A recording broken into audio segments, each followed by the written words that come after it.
ವೇದಿಕೆಯ ಮೇಲೆ ಆಸೀನರಾಗಿರುವ ನನ್ನ ಅಣ್ಣ ಎಚ್ ಎಂ ರೇವಣ್ಣ ಸಾಹೇಬ್ರವರೇ, ನನಗೆ ಬಹಳ ಇನ್ಸ್ಪಿರೇಷನ್ ಯಾವಾಗಲೂ. ಉಪಿ ಸರ್ ಅವ್ರಿಗೆ ಒಂದು ಸಿನಿಮಾ ಮಾಡೋದೇ ಕಷ್ಟ, ಅವ್ರಿಗೆ ಅವರೇ ಡೈರೆಕ್ಷನ್ ಮಾಡ್ಕೋಬೇಕು, ಭಾಳ ಕಷ್ಟ ಅಂತ ಎಲ್ಲರೂ ಇಡೀ ಇಂಡಸ್ಟ್ರಿ ಮಾತು, ಇಡೀ ಪ್ಯಾನ್ ಇಂಡಿಯಾ ಡೈರೆಕ್ಟರ್ ಅವರು ಯಾವಾಗಲೇ. ಅಂಥ ಒಬ್ಬ ಬುದ್ಧಿವಂತ ನಿರ್ದೇಶಕ, ಹೃದಯವಂತ ನಿರ್ದೇಶಕ ನನ್ನ ಜೊತೆ ನಾನಿದ್ದೀನಿ ಅಂತ ನನಗೆ 3 ಚಿತ್ರಗಳನ್ನು ಕೊಟ್ಟು ಯಾವತ್ತಿಗೂ ನನ್ನ ಕೈ ಬಿಡದೆ ನನ್ನ ಜೊತೆ ಇದ್ದಾರೆ.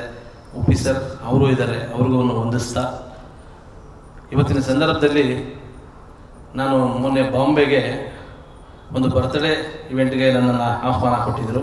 ನನ್ನ ಕಬ್ಜಾ ಸಿನಿಮಾನ ಹಿಂದಿಗೆ ತೆಗೆದುಕೊಂಡಂತಹ ವಿತರಕರು, ಉದ್ಯಮಿಗಳು ಆದಂಥ ನಮ್ಮ ಆನಂದ್ ಪಂಡಿತ್ ಸರ್. ಅಲ್ಲಿ ಹೋದಾಗ ನಾನು ಒಂದು ವೇದಿಕೆಯಲ್ಲಿ ನೋಡಿದ್ದೇನು ಅಂದರೆ, ನನ್ನ ಜೀವನದಲ್ಲಿ ಕಾಡಿದ್ದು ನೋಡಿದ್ದು ಜೀವನದಲ್ಲಿ ಅಚೀವ್ಮೆಂಟ್ ಅಂದರೆ ಇದು ಅಂತ ಅನ್ನಿಸ್ತು. ಅಮಿತಾಬ್ ಬಚ್ಚನ್ ಸಾರಿಂದ ಹಿಡಿದು ಇಂಥವ್ರು ಇಲ್ಲ ಅಂದಿಲ್ಲ, ಶಾರುಖ್ ಖಾನ್, ಸಲ್ಮಾನ್ ಖಾನ್ ಅವರು, ಅಮೀರ್ ಖಾನ್ ಅವರು, ಎಲ್ಲ ಹೀರೋಗಳು ನಮ್ಮ ಆನಂದ್ ಪಂಡಿತ್ ಜಿ ಅವರ ಬರ್ಡೇಯಲ್ಲಿ ಆನಂದ್ ಪಂಡಿತ್ ಭಾಯ್ ಅಂತ ಬಂದು ಅದು ವೇದಿಕೆ ಹತ್ತದೆ ಮುಂದೆ ಕೂತು ನಮ್ಮ ಆನಂದ್ ಪಂಡಿತ್ ಸರ್ನ ವಿಶ್ ಮಾಡಿದ್ದು ನಾನು ನೋಡಿದ್ದೆ. ಅಂಥ ಒಬ್ಬ ಲೆಜೆಂಡರಿ ಆನಂದ್ ಪಂಡಿತ್ ಜಿ ಇವತ್ತು ನಮ್ಮ ಈ ಒಂದು ಬೆಂಗಳೂರಿನ ಈ ವೇದಿಕೆಗೆ ಬಂದು ನಮ್ಮ RC ಸ್ಟುಡಿಯೋಸ್ಗೆ ಆಶೀರ್ವಾದ ಮಾಡ್ತಿದ್ದಾರೆ. ಮತ್ತು ಚಂದ್ರು ನೀನು ಏನೇ ಮಾಡು ನಾನು ಇರ್ತೀನಿ ಅಂತ ನನಗೆ ಪ್ರೆಸೆಂಟರ್ ಆಗಿದ್ದಾರೆ. Sir thank you so much sir, ನಾನು ಯಾವಾಗಲೂ ಋಣಿಯಾಗಿರ್ತೀನಿ. ನೂರಾರು ಕೊಂಕುಗಳ ಮಧ್ಯೆ ಅವೆಲ್ಲ ನನ್ನ ಕೊಂಕು ತಲೆ ಕೆಡಿಸ್ಕೊಳ್ಳೋದು, ನಾನು ಪಾಸಿಟಿವ್ ಉಪಿ ಸರ್ ಇದ್ದಂಗೆ ಅವರ ಅಭಿಮಾನಿ, ನಾನು ಪಾಸಿಟಿವ್ ಹೋಗ್ತೀನಿ. ನನಗೆ ಕಿಚ್ಚ ಸುದೀಪ್ ಸರ್ ಅವರು ನನಗೆ ಪರಿಚಯ ಮಾಡಿಕೊಡ್ತಾರಲ್ಲ, ನಮ್ಮ ಅಲಂಕಾರ್ ಪಾಂಡ್ಯನ್ ಸರ್ನ, ಚಂದ್ರು ಜೆಂಟ್ಲ್ಮನ್ ನಮ್ಮ ಹುಡುಗ ಅಂತ, ಅವ್ರು ನನಗೆ ಸ್ನೇಹ ಆಗುತ್ತೆ. ಕಬ್ಜಾದಲ್ಲಿ ನಾನು ಬರಹಗಾರನಾಗಿ, ನಿರ್ಮಾಪಕನಾಗಿ, ನಿರ್ದೇಶಕನಾಗಿ ಅದು ಕಷ್ಟಪಟ್ಟೆ ಇರೋದಕ್ಕಿಂತ ಹೆಚ್ಚಿಗೆ ನಾನೇ ಇಷ್ಟಪಟ್ಟು ತೊಗೊಂಡಿದ್ದಲ್ವಾ, ಸೊ ಅದು ನನ್ನ ಕಬ್ಜಾ ಮಾಡ್ಕೊಂಡಿತ್ತು. ಎನಿವೆ ಅದು ನಾನೇ ನೋಡಿಕೊಂಡೆ.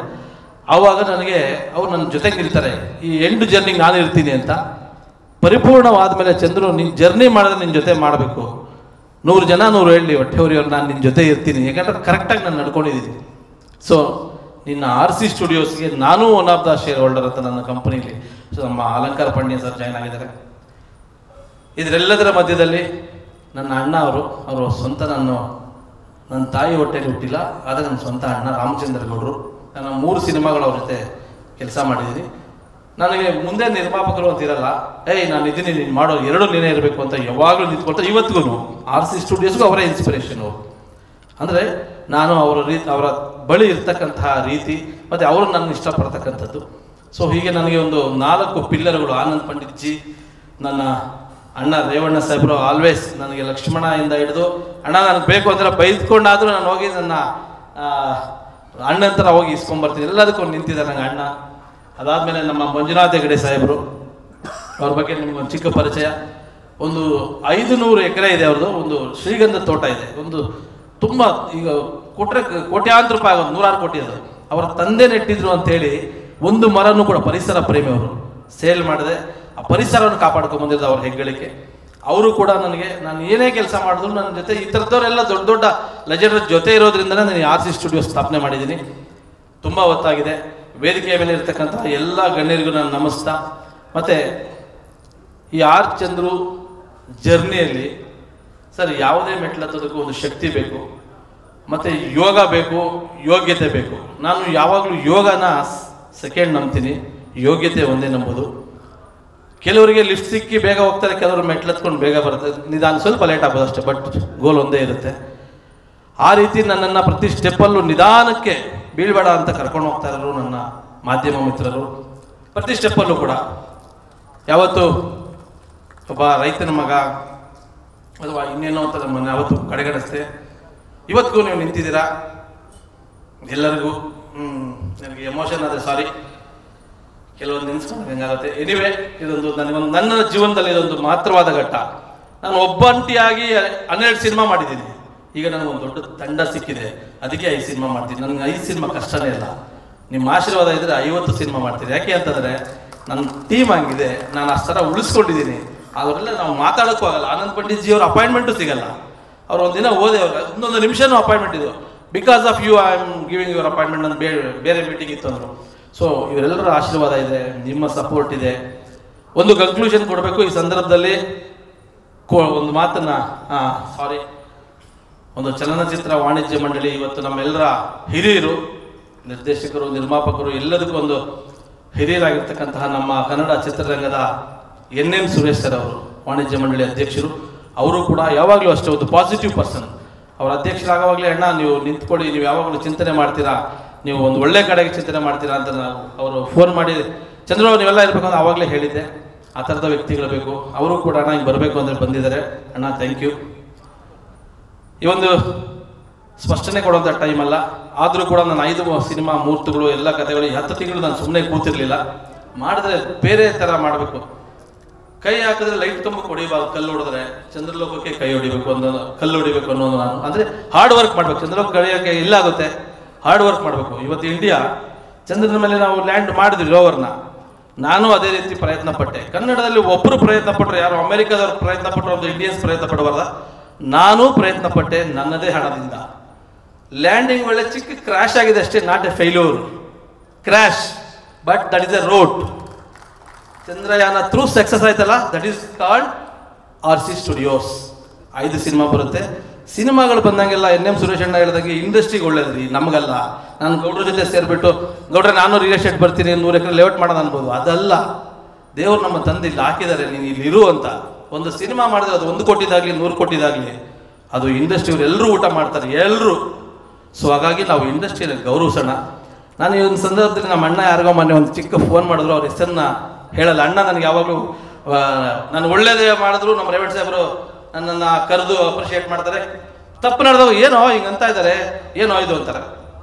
ನಮ್ಮ ಯಾವುದೋ ಒಂದು ಕಾರಣಕ್ಕೆ ಯಾರಿಗೋ ಒಂದು ಫೋನ್ ಹಾಕ್ತಾರೆ, ಅಣ್ಣ ಎಲ್ಲ ಅಣ್ಣ ಹಿಂಗೆ ಮಾಡಿಬಿಟ್ಟೋಣ ಅಣ್ಣ ಅಂತ. ಯಾರೋ ದೊಡ್ಡ ಒಬ್ಬ ನಿರ್ಮಾಪಕರು, ನಾನು ಈ ಸಂದರ್ಭದಲ್ಲಿ ಹೇಳಕ್ಕೆ ಇಷ್ಟಪಡಲ್ಲ, ಶಾಕ್ ಆಗ್ಬಿಡುತ್ತೆ ನನಗೆ. ಹೌದಾ ಚಂದ್ರು ಆ ರೀತಿಯಿಂದ ಅಫೆನ್ಸ್ ಮಾಡ್ಬಿಟ್ಟವನ ಅಂದ್ರೆ ನಾನು ಇಂಡಸ್ಟ್ರಿಯಲ್ಲಿ 100 ಕೋಟಿ ಹಾಕಿದ್ದು ತಪ್ಪ, ನಾನು ಇವರೆಲ್ಲರಿಗೂ ಇಷ್ಟು ಜನ ಕೆಲಸ ಕೊಡ್ತಿದ್ದು ತಪ್ಪ, ನಾನು ಇವೆಲ್ಲ ಕಾಡ್ತು. ಅದೆಲ್ಲ ಸರ್, ಕೆಲಸ ಮಾಡಿ.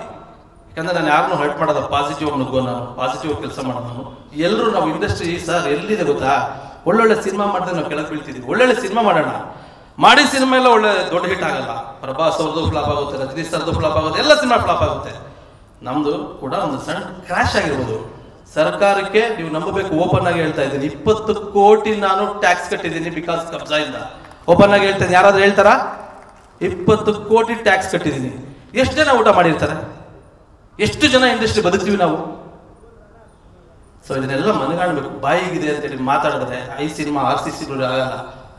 ಅದರಿಂದ ನಾನೊಬ್ಬ ಇಲ್ಲ, ಒಂದು ಟೀಮ್ ಇದೆ, ಒಂದು ಶಕ್ತಿ ಇದೆ, ಎಲ್ಲರೂ ಸೇರ್ಬೇಕು, ಎಲ್ರಿಗೂ ಇರುತ್ತೆ ಇದು. ಇದನ್ನ ನಾನು ಯಾರನ್ನು ಡಿಗ್ರೇಡ್ ಮಾಡಕ್ ಮಾತಾಡಲ್ಲ ಅಥವಾ ಇದನ್ನ ಮಾಡೋದು. ಒಂದು ಪಾಸಿಟಿವಿಟಿ ಇಂಡಸ್ಟ್ರಿನ ಇವತ್ತು ಉಳಿಸ್ಕೊಳ್ಬೇಕಾಗಿರ್ತಕ್ಕಂಥ ಅನಿವಾರ್ಯತೆ ಇದೆ. ಚಂದ್ರು ಇಂದನೋ, ಇನ್ನೊಬ್ಬ ಡೈರೆಕ್ಟರ್ ಇಂದನೋ, ಇನ್ನೊಬ್ಬ ಪ್ರೊಡ್ಯೂಸರ್ ಇಂದನೋ ಏನೇನು ಆಗ್ತಿಲ್ಲ. ಸಬ್ಸ್ಕ್ರೈಬ್ ಇಲ್ಲ, ಕನ್ನಡ ಸಿನಿಮಾಗಳು ನೋಡ್ತಿಲ್ಲ, ತಪ್ಪು ನಮ್ದು. ಕನ್ನಡ ಸಿನಿಮಾಗಳು ನೋಡೋ ರೀತಿ ನಾವು ಮಾಡಬೇಕು ಅಂದ್ರೆ ಒಳ್ಳೆ ಸಿನಿಮಾ ಮಾಡಬೇಕು, ಕನ್ನಡಿಗರು ಕನ್ನಡ ಸಿನಿಮಾಗಳನ್ನ ನೋಡಬೇಕು. ಅದು ಯಾರಿಂದ ಸಾಧ್ಯ? ಮಾಡೋಣ, ಇದೇ ಸಿನಿಮಾ ಮಾಡೋಣ, ಎಲ್ಲರಿಗೂ ತಾಕತ್ತಿದೆ. ಒಳ್ಳೊಳ್ಳೆ ಡೈರೆಕ್ಟರ್ ಚಾನ್ಸಸ್ ಇಲ್ಲ, ಕಣ್ಮುಂದೆ ನೋಡ್ತಿದ್ದೀನಿ. ನನ್ನ ಕತೆಗೆ ಹೇಳಕ್ ಬರ್ತಾರೆ, 2 ದಿನ ಅಲ್ಲಿಸ್ತಾರೆ, ಕತೆ ಪ್ರೊಡ್ಯೂಸರ್ ಕೊಡಲ್ಲ. ಅದೆಲ್ಲ ಸರ್, ಒಳ್ಳೊಳ್ಳೆ ಪ್ರೊಡ್ಯೂಸರ್ಗಳು ನಾವು ನಿಂತ್ಕೊಂಡು ಒಳ್ಳೊಳ್ಳೆ ಪ್ರತಿಭೆಗಳು ಕೊಟ್ಟು ಒಳ್ಳೊಳ್ಳೆ ಸಿನಿಮಾಗಳನ್ನು ಮಾಡಿದಾಗ ಕನ್ನಡ ಸಿನಿಮಾಗಳೇ ನೋಡ್ತಾರೆ. ಯಾರ್ಯಾರೋ ಏನೇನೋ ಹೇಳ್ತಿದ್ರು. ನೀವತ್ತು ಮುಂಬೈಗೆ ಹೋದ್ರೆ ಏನು ಗೊತ್ತಾ ಸರ್, ಕಬ್ಜಾ, ಕಾಂತಾರ, KGF 3 ಇರೋದು. ಮಾತಾಡಕ್ಕಿರೋದು 3 ಸಿನಿಮಾ ಸರ್, ದಯವಿಟ್ಟು ಬೇಜಾರು ಮಾಡ್ಕೋಬೇಡಿ. ಸತ್ಯ ಇದು, ಮಗಾದ್ರೆ ನಿಮ್ಗೆ ಗೊತ್ತಿರೋ ಮಾತಾಡ್ಕೊಡಿ. ಕಬ್ಜಾ, ಕಾಂತಾರ, KGF ಅಂತಾರೆ. ಅಂದ್ರೆ ನಾನು ಎಲ್ಲ ಸಿನಿಮಾನು ಮಾಡಿದ್ದಾರೆ, ಎಲ್ರದೂ ಕಾಟೆಲ್ಲ ಚೆನ್ನಾಗಿ ಹೋಗ್ತಿದೆ. ಹಿಂಗೆ ಎಲ್ಲರೂ ಬೆಳೆಸ್ಕೋಬೇಕು ನಾವು. ನಮ್ಮ ವಿಕ್ರಾಂತ್ ರೋಣ, ಮಂಜಣ್ಣ, ವಿಕ್ರಾಂತ್ ರೋಣ ಮತ್ತೆ ಈ 4 ಸಿನಿಮಾಗಳು ಬಂದಿದ್ರಿಂದನೇ ನಮ್ಮ ಮುಂದೆ ಎಲ್ಲರೂ ಮಾತಾಡಂಗಾಗಿತ್ತು. ನಾವು ಕೂಡ ಸಾಕು ಒಂದು ಲೈಟ್ ಕಂಬಕ್ಕೆ ಒಂದು ಕಲ್ಲು ಹೊಡ್ಕೊಂಡು ಅನ್ನೋದು ಆಗ್ತಿರ್ಲಿಲ್ಲ ಸರ್. ಸಕ್ಸಸ್ಸು ಫೇಲ್ಯೂರು ಆಮೇಲೆ. ಪ್ರಯತ್ನ ಮಾಡೋಣ, ಎಲ್ಲರೂ ಪ್ರಯತ್ನ ಮಾಡೋಣ. ನಾವೆಲ್ಲರೂ ಒಂದೇ ಮನೆಯವರು. ಒಳ್ಳೊಳ್ಳೆ ಸಿನಿಮಾಗಳು ಮಾಡೋಣ, ಇಲ್ಲೇ ಇರೋಣ, ಪಾಸಿಟಿವ್ ಆಗಿರೋಣ, ಒಳ್ಳೆ ಸಿನಿಮಾ ಮಾಡ್ತಾ ಕನ್ನಡ ಇಂಡಸ್ಟ್ರಿನ ಇನ್ನೊಂದು ಲೆವೆಲ್ಗೆ ತೊಗೊಂಡು ಹೋಗೋಣ. ಫಾರ್ ಎ ಕೈಂಡ್ ಇನ್ಫಾರ್ಮೇಶನ್, ನಾವು ಯಾರು ಅಮೆಜಾನು, OTT, ಇನ್ನೊಂದು ಮತ್ತೊಂದು ಯಾರಿಂದ ಯಾರು ಆಗಲ್ಲ ಸರ್. ಅವರು ಬುದ್ಧಿವಂತರು, ಮಲ್ಟಿನ್ಯಾಷನಲ್ ಕಂಪನಿಗಳು ಎಲ್ಲರೂ. 16 ಜನ ಕತೆ ಕೇಳಿದ್ರು ಕಬ್ಜಾನ, ಗೊತ್ತಾ ಸರ್? ಅವ್ರಿಗೆ ಜಡ್ಜ್ಮೆಂಟ್ ಇರ್ಲಿಲ್ವಾ? 4 ಅವರ್ ಫುಟೇಜ್ ನೋಡಿದ್ರು ಸರ್ ಎಲ್ಲರೂ ಸರ್, ಅವ್ರ ಜಡ್ಜ್ಮೆಂಟ್ ಇರ್ಲಿಲ್ವಾ? ದೇವರು ಕೊಡೋನು ಸರ್. ಎಲ್ಲರೂ ಸಿನಿಮಾನ ಸಕ್ಸಸ್ ಮಾಡಬೇಕು ಅಂತಾನೆ ಮಾಡ್ತಾರೆ, ಫೇಲ್ಯೂರ್ ಆಗ್ಬೇಕು ಅಂತ ಯಾರೂ ಮಾಡಲ್ಲ. ಕೆಲವರು ಯೋಗ ಅರ್ಜೆಂಟ್ ಹೇಳಿದ ಲಿಫ್ಟಲ್ಲಿ ಹೋಗೋರು, ಕೆಲವ್ರಿಗೆ ಆಗುತ್ತೆ, ವಾತಾವರಣ ಸಿಚುವೇಶನ್ ಬಂದಿರೋ ಸಿನಿಮಾ ಆಗುತ್ತೆ. ನಾವು ಸ್ವಲ್ಪ ಲೇಟಾಗಿ ಬರ್ಬೋದು ಅಷ್ಟೇ, ನಾವು ಇಲ್ಲಿವರೆಗೂ ಬಂದಿದ್ದೀವಿ. ಎನಿವೇ ಸರ್, ನಿಮ್ಮೆಲ್ಲರ ಆಶೀರ್ವಾದ, RC ಸ್ಟುಡಿಯೋ ಮೇಲೆ ಇರಲಿ. ನಾನು ಮುಂದೆ ಒಂದಿನ ನಿಮ್ಮ ಹತ್ರ ಕೂತ್ಕೊಂಡು ಕೂಲಂಕುಷವಾಗಿ ಮಾತಾಡ್ತೀನಿ. ನನ್ನ ಹೆಸರು ಹೇಳ್ತಾನೆ ಮಾತಾಡ್ತೀನಿ. ಇವತ್ತಿನ ಸಂದರ್ಭದಲ್ಲಿ ಪ್ರೊಡ್ಯೂಸರ್ನ ಉಳಿಸ್ಕೊಳ್ಬೇಕು, ನಿರ್ದೇಶಕರಿಗೆ ಒಳ್ಳೊಳ್ಳೆ ಸಿನಿಮಾ ಕೊಡಬೇಕು, ಕನ್ನಡ ಇಂಡಸ್ಟ್ರಿನ ನೆಕ್ಸ್ಟ್ ಲೆವೆಲ್ ತೊಗೊಂಡು ಹೋಗ್ಬೇಕು. ಇವತ್ತು ನಾನು ಯಾವುದೋ ಬೇರೆ ಲ್ಯಾಂಗ್ವೇಜ್ಗೆ ಹೋಗಿ RC ಸ್ಟುಡಿಯೋಸ್ ಲಾಂಚ್ ಮಾಡಿಲ್ಲ ಸರ್. ನಿಮ್ಮ ಚಂದ್ರು ನಾನು ಕನ್ನಡ ಇಂಡಸ್ಟ್ರಿಯಲ್ಲಿ ಬೆಂಗಳೂರಲ್ಲಿ ನಿಂತ್ಕೊಂಡು RC ಸ್ಟುಡಿಯೋ ಲಾಂಚ್ ಮಾಡಿದ್ದೀನಿ, ಕನ್ನಡಿಗನಾಗಿ, ಕನ್ನಡದ ಸಿನಿಮಾ, ಕನ್ನಡದ ಬ್ಯಾನರು. ಹಾಗಾಗಿ ಮಾತಾಡೋರಿಗೆ ನನ್ನೊಂದು ಮನವಿ, ನನಗೆ ಡೈರೆಕ್ಟ್ ಮಾತಾಡಿ. ಯಾರಾದರೂ ಮಾತಾಡೋದಿದ್ರೆ ಫೋನ್ ನಂಬರ್ ತಗೊಳ್ಳಿ, ನನಗೆ ಮಾತಾಡಿ, ನಿಮಗೆಲ್ಲ ಕ್ಲಾರಿಟಿ ನಾನೇ ಕೊಡ್ತೀನಿ. ಆ ಥರದ್ದೇನಾದ್ರು ಇತ್ತು ಅಂದರೆ ಓಕೆನಾ ಸರ್? ಈ ಒಂದು ಸಂದರ್ಭಕ್ಕೆ ಇದು ಹೇಳಬೇಕಾಗಿತ್ತು. ನಾನು 10 ತಿಂಗಳಿಂದ ಮಾತಾಡಿರಲಿಲ್ಲ. 10 ತಿಂಗಳಿಂದ ಹಂಗಂತ ನನಗೆ ಬೇಜಾರೇನಾಗಿರಲಿಲ್ಲ. 10 ತಿಂಗಳು ನಾನು 5 ಸಿನಿಮಾ ರೆಡಿ ಮಾಡ್ತಿದ್ದೆ, ರೆಡಿ ಆಗಿದೆ. ಈಗ ಒಂದೊಂದು ಸಿನಿಮಾನು ಒಂದೊಂದು ಥರ ಇದೆ. ಆದಷ್ಟು ಬೇಗನೆ ಒಂದೊಂದೊಂದಾಗಿ ಫ್ಲೋರ್ಗೆ ಹೋಗುತ್ತೆ. ನನ್ನ ಟಾರ್ಗೆಟ್ ಈ ವರ್ಷ, ಒಂದು ವರ್ಷದಲ್ಲಿ 5 ಸಿನಿಮಾ ಬಿಡುಗಡೆ ಮಾಡ್ತೀನಿ. ನಿಮ್ಮ ಆಶೀರ್ವಾದ ಇರಲಿ. Anand Pandit ji, thank you. ಎಷ್ಟು ಥ್ಯಾಂಕ್ಸ್ ಹೇಳಬೇಕು ಗೊತ್ತಿಲ್ಲ. ನನ್ನ ಮೊನ್ನೆ ಹೋದಾಗ್ಲೂ ಕೂಡ, ಚಂದ್ರು ನೀನು ಏನು ಮಾಡಿದ್ರು ನಾನು ಇದೀನಿ ಕಣೋ, ನೀನು ಮಾಡ್ತೀಯ, ನನಗೆ ಹೋಪ್ ಇದೆ ಅಂತ. ನನಗೆ ಯಾರೋ ಒಬ್ರು ಕನ್ನಡದಿಂದ ಫೋನ್ ಮಾಡಿದ್ರಂತೆ, ಚಂದ್ರು ಸೋತಿಲ್ಲ ಕಣೋ, ಚಂದ್ರು ಗೆಲ್ತಾರೆ ಅಂತ ಹೇಳಿದ್ರಂತೆ. ಸೊ ಹಂಗಾಗಿ ಯಾವತ್ತೂ ನಾನು ನಿಮ್ಗೆ ಋಣಿಯಾಗಿರ್ತೀನಿ. ಉಪ್ಪಿ ಸರ್ ನನಗೆ ಯಾವತ್ತೂ, ನನಗೆ ಅವ್ರು ಹೇಳಿದ್ರೆ ಇಲ್ಲಿ ಶ್ರೀಮಂತಿಗೆ ಇರಬೇಕು, ಇಲ್ಲಿ ಅಲ್ಲ ಅಂತ ಹೇಳಿದ್ರಲ್ಲ, ಸತ್ಯ. ನಾನು ಉಪ್ಪಿ ಸರ್ನ ಫಾಲೋ ಮಾಡ್ತಾ ಬಂದನು. Thank you Uppi sir. ಆನಂದ, ನಮ್ಮ ಅಲಂಕಾರ ಪಾಂಡ್ಯನ್ ಸರ್, ರೇವಣ್ಣ ಸಾಹೇಬರು, NM ಸುರೇಶ್ ಸರ್, ಕೃಷ್ಣ ಅವರು, ನಮ್ಮ ಗುರುಗಳು ಮಂಜುನಾಥ್ ಹೆಗಡೆ ಅವರು, ಜಾಕ್ ಮಂಜಣ್ಣ, ನನ್ನ ಅಣ್ಣ ರಾಮಚಂದ್ರಗೌಡರು, ಎಲ್ಲ ನೀವುಗಳು, ಮಾಧ್ಯಮದ ಎಲ್ಲ ಸ್ನೇಹಿತರುಗಳು ಕೂಡ ಇವತ್ತು ಚಂದ್ರನ ಬೀಳಕ್ಕೆ ಬಿಟ್ಟಿಲ್ಲ ಸರ್. ನನಗೊತ್ತು ಬೇರೆ ಏರೇ ಆಗಿದ್ರು ಏನೇನೋ ಆಗಿರೋದು, ನನ್ನನ್ನು ಬೇರೆ ಏನೂ ಅಲ್ಲ, ಒಂದು ಒಳ್ಳೆ ಸಿನಿಮಾ ಪ್ರೇಮಿ, ಸಿನಿಮಾ ರೈತ ಅಂತ ನೀವು ನನ್ನನ್ನು ಇವತ್ತು ಬೀಳಕ್ಕೆ ಬಿಟ್ಟಿಲ್ಲ ಸರ್. ನಿಮ್ಗೆ ಯಾವಾಗಲೂ ನಾನು ಚಿರಋಣಿಯಾಗಿರ್ತೀನಿ. ನಿಮ್ಮೆಲ್ಲರ ಆಶೀರ್ವಾದ RC ಸ್ಟುಡಿಯೋ ಮೇಲೆ ಇರಲಿ. RC ಸ್ಟುಡಿಯೋ ಚಂದ್ರು ಒಬ್ಬಂದಲ್ಲ ಸರ್, ಇದು RC ಸ್ಟುಡಿಯೋ ಈಗ ಒಂದು ಕಂಪನಿ ಸರ್. ಮುಂಚೆ ನಾನು ಸೋಲೋ ಇದ್ದೆ, ಈಗ ಒಂದು ಕಂಪನಿ ಆಗಿದೆ, ಅದೊಂದು ಸಂಸ್ಥೆ ಆಗಿದೆ. ಆ ಸಂಸ್ಥೆ ಮೇಲೆ ನಿಮ್ಮೆಲ್ಲರ ಆಶೀರ್ವಾದ ಇರಲಿ ಅಂತ ಹೇಳ್ತಾ ನನ್ನ ಮಾತನ್ನು ಮುಗಿಸ್ತೀನಿ. ನಿಮ್ಮ ಆಶೀರ್ವಾದ ನಿರಂತರವಾಗಿರಲಿ sir. Thank you sir, thank you.